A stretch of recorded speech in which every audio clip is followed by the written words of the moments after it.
serait aujourd'hui, dit-on, plus de 8 millions à se dévouer pour assister et aider un proche âgé ou en situation de handicap, qu'il s'agisse d'un parent, d'un ami, simplement d'un voisin, dans la vie de tous les jours. Un Français sur 6.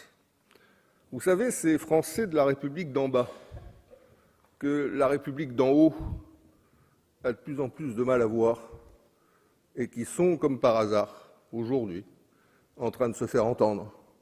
Parce qu'à force de voir les gens de loin, ils finissent par disparaître du champ de vision.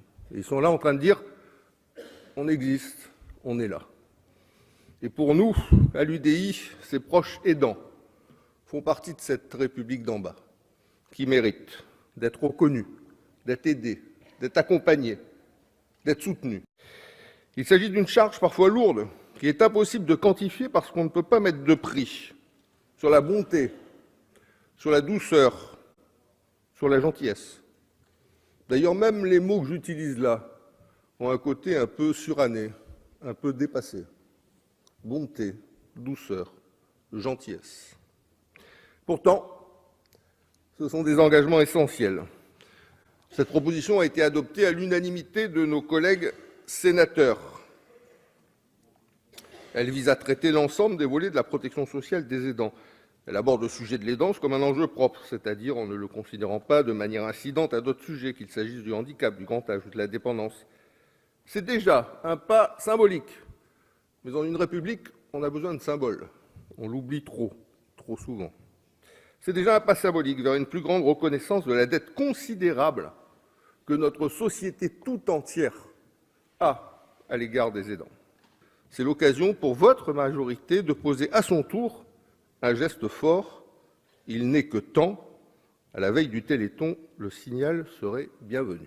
Oui, merci, Monsieur le Président.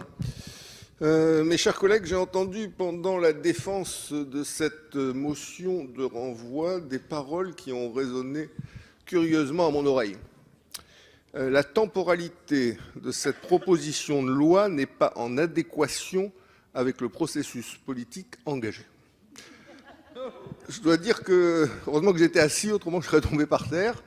Je ne sais pas, hein, j'ai bien écouté l'ensemble des débats, je ne suis pas un spécialiste du sujet, donc j'aborde bien sûr la question avec humilité.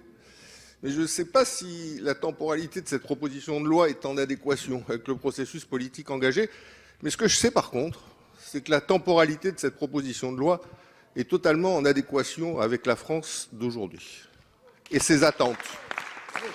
Ces proches aidants, c'est une France de bonté, une France de bienveillance, une France qui consacre son temps, son énergie, son argent, de manière bénévole, à aider un voisin, un proche, un ami, un allié. Et aujourd'hui là, dans le cadre d'une manœuvre parlementaire qui a été à juste titre dénoncée par notre collègue Jean-Christophe Lagarde, on ne va même pas pouvoir en débattre. Même le débat nous est interdit. Donc je vous dis, le groupe UDI, sans aucun état d'âme et sans aucun esprit de manœuvre, votera contre cette motion de renvoi. Merci, Monsieur Gomez. Le scrutin est ouvert.